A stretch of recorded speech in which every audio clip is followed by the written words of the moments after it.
Hello, I'm Drake. Welcome to Working Dragon Mystic, where we discuss real metaphysical and occult knowledge so that you can manifest real and tangible results in your life. This week, we're going to be discussing trance work and why it's such a powerful and versatile tool to add to your practice. Stay tuned.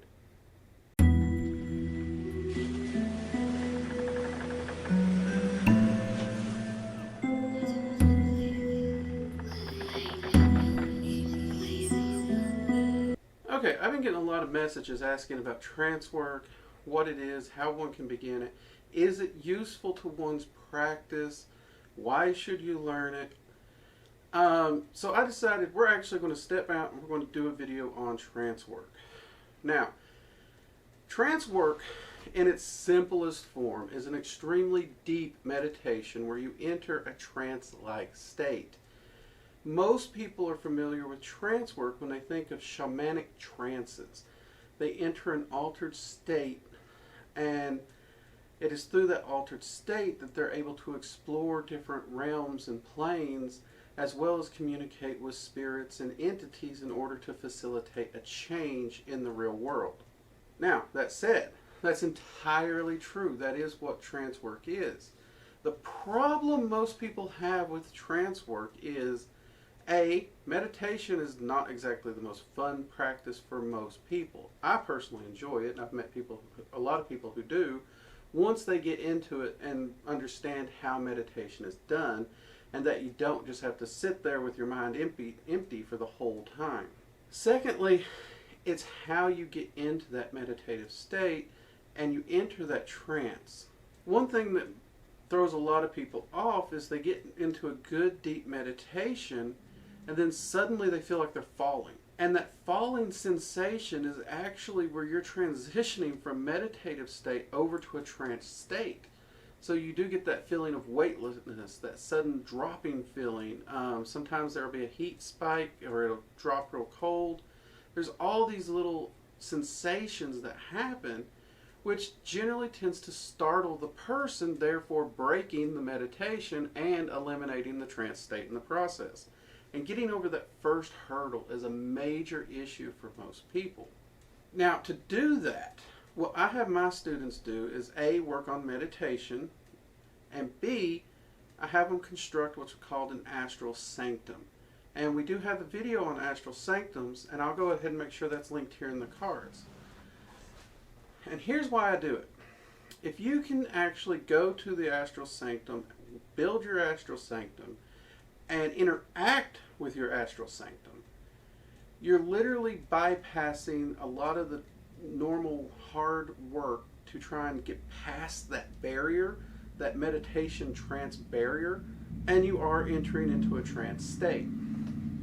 Now, it's not a full-blown cheat card, because overcoming that barrier normally allows someone to go straight from meditation into a really deep trance. Utilizing the Astral Sanctum will send you into a trance state and activate all the abilities that trance has. And the more you work in your Astral Sanctum, or the more you utilize this state, the stronger it grows. Eventually it will catch up with a traditional trance state. So you got your pros and cons. Personally, for me and all my students, we agree that if you can just get into that trance state, even if it's that light trance, and work up, it's far easier than trying to overcome that massive hurdle of that falling sensation. I know a student who, honestly, she had been working for 5 years to reach a trance state and could not get past that falling sensation. Within a few hours, I was able to work with her and get her Astral Sanctum set up, and she was doing trance work that week and getting serious results from it. So be sure to check out that video and get your Astral Sanctum built up if you're interested in trance work. So naturally, that brings us to the next part of this. Why is trance work so valuable and powerful? Well, first off, it lets you journey through the planes. You can go to different realms, different realities, and explore them and learn about them. And one of the big things there is you can interact with the entities of those planes, talk to them, learn about them, learn from them even. Now, for me, one of the big benefits is you can utilize trance work to reach out to the different land spirits around your home or hometown and connect with them, which helps you. Once you befriend them, they're actually going to help you. So that actually just, in the end, more friends helping you out on all levels of reality is a good thing, especially local land spirits. You'll notice that less random crap happens around your home when the land spirits themselves are helping to maintain the energy and your well-being. Now, the side to that is it's always good to actually befriend them and help them out too in some way. Now, how do you do that? Honestly, talk with them. Just spend time with them. I actually give them a shout out every day in my morning hailing ritual, which, again, we will be going over a hailing ritual later in a video in this channel, in which I will actually show everyone what my morning and evening hailing ritual is, so you could even replicate it and utilize my exact ritual if you wanted to, or use it to customize. Now, that said, a big advantage to trance work is all you need is a place to sit down. That's all you need to do it. Sure, there's things you could add to it to help you enter a trance state or to increase the experience, but all you need is you and a place to sit. And because of that, you can enter into your astral sanctum and you can do any spell work or ritual work you need to do in your astral sanctum in that trance state. You never have to worry about someone finding out your spell work or any of that stuff. So for people who need to keep their practice on the down low, this is a great way to do it. And honestly, anytime I travel someplace where I'm not sure how they're going to deal with my practice, I utilize trance work. Or when I'm just traveling in general, I'll utilize trance work so I'm not carrying a bunch of additional stuff in my luggage. In fact, on airplanes, I don't watch movies, I don't listen to music. I enter a trance state, I go to my astral sanctum, and I'm reading, and I'm doing research, and I'm working on things there, or I'm exploring other realms. Which, if you saw our introduction to astral travel, you can easily go from your sanctum and just start astral traveling as well. So I'll make sure to link that video here as well so you can look into astral travel and how you can explore. Which we will go into more detail on how to get to different planes and stuff later. Another thing that you can utilize trance work for is shadow work, because you can actually turn that trance inwards and explore yourself and locate things within yourself. Another great thing about trance work is you can go to your astral sanctum and you can actually shape and create something that you want to manifest in your life. And take that, once you craft it and shape it, put it on a shelf or someplace in your sanctum. Every time you enter your sanctum, take a look at it, put a little energy into it, focus on it. And it won't be long before that thing has an effect on the real world and begins to manifest in some way. Now, that said, it should be something that is within the relative means of what is possible within your life. So, manifesting a giant 300-foot robot that you can control, probably not going to happen.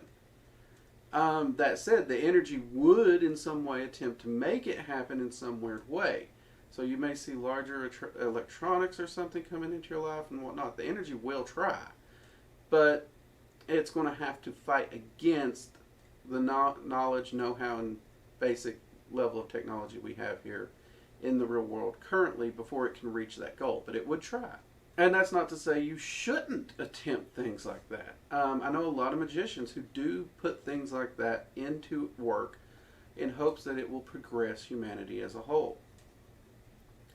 That said, you could actually craft, let's say, a bank statement that has 3 months where you're paid $5,000 a month regularly. That's your regular bank statements for 3 months. And you create those in the astral, you place those in your sanctum, and every time you go there, you're putting a little more energy to them and you're working through them. Those will actually work to bring that into a fruition in your life somehow. So you may get raises, you may find better jobs, you may find new career paths, all these things could happen to help manifest that in your life. Also, in this trance state, you can actually work with your energy body and shape it and change it how you want. The most common work with this is healing. You find the energy that's off or bad or negative, something's wrong with it, it's out of balance. And you begin to adjust the energy, rebalance it, cleanse it, and get everything lined out and straightened out. And as you do so, it's healing the physical body as well.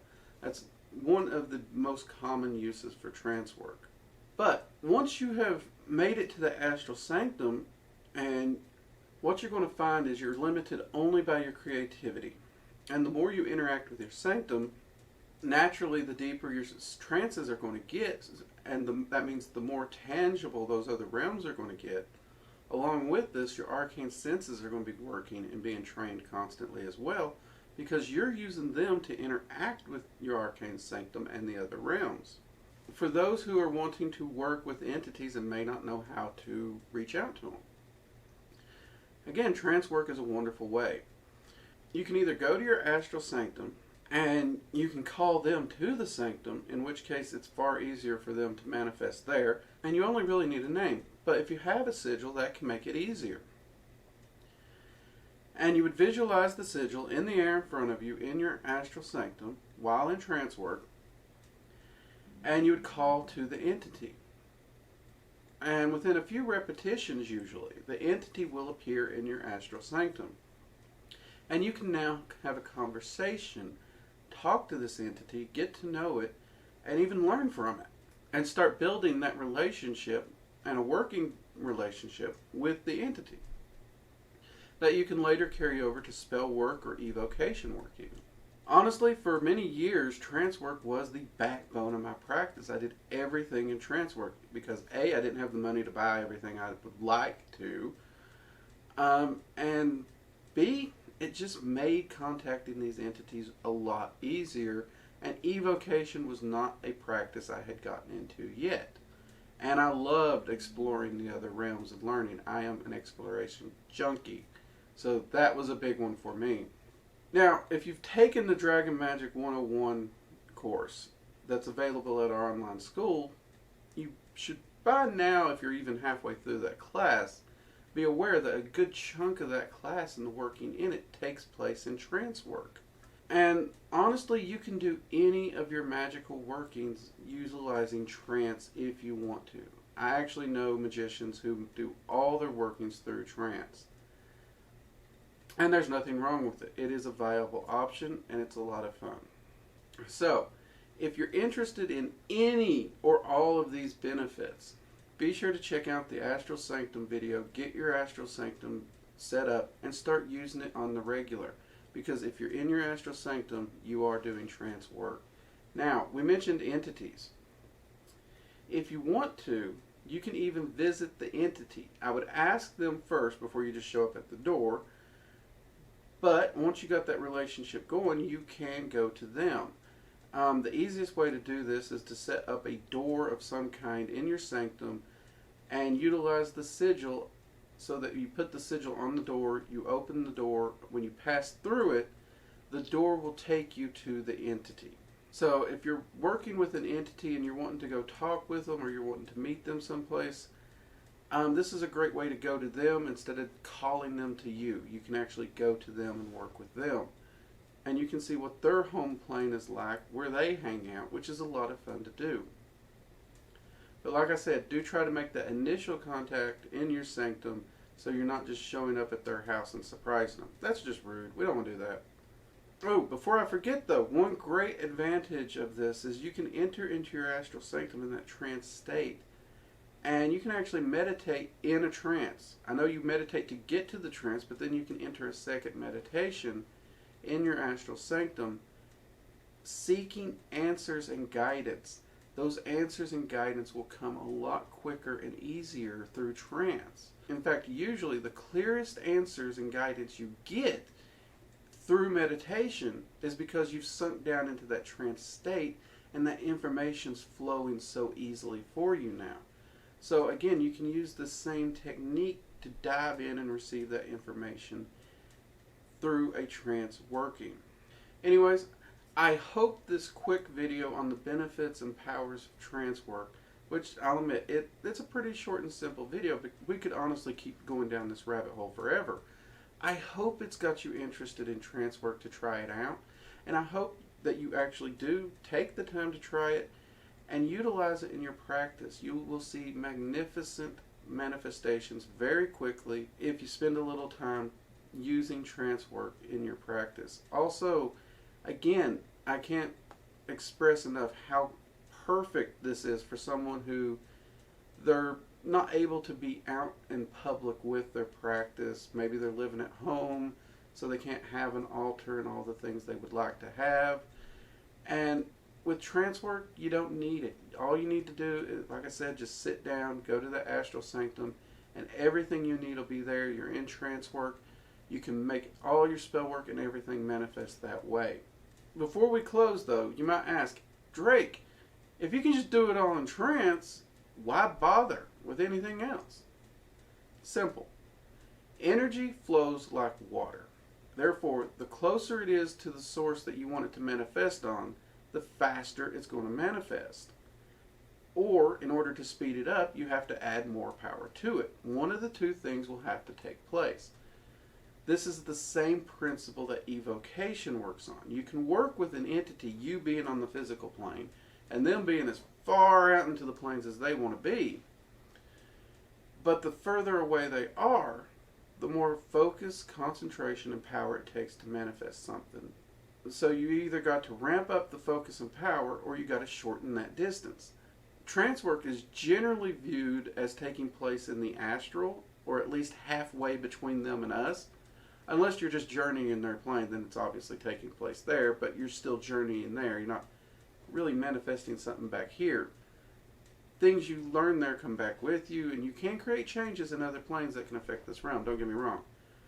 But when it comes to spell work, if you're in your Astral Sanctum doing spell work through trance work, it's going to take more time for that vibration to make it to the physical realm and manifest the changes than if the spell work was done in the physical realm. Now, like I said though, more focus, more power, you can speed it up to compensate for the difference. But that's the only real setback that would happen there. And honestly, if you're proactive in controlling the things that are going on in your life, that little bit of time variation is not that big. So definitely give trance work a try. Set up your Astral Sanctum, have a lot of fun with that, and try doing lots of spells and rituals in your sanctum. Reach out to some new entities, get to know them, and I think you'll see a magnificent increase in the manifestations in your personal practice. I'm Drake. This has been Working Dragon Mystic, and I'll see you next time. Take it easy.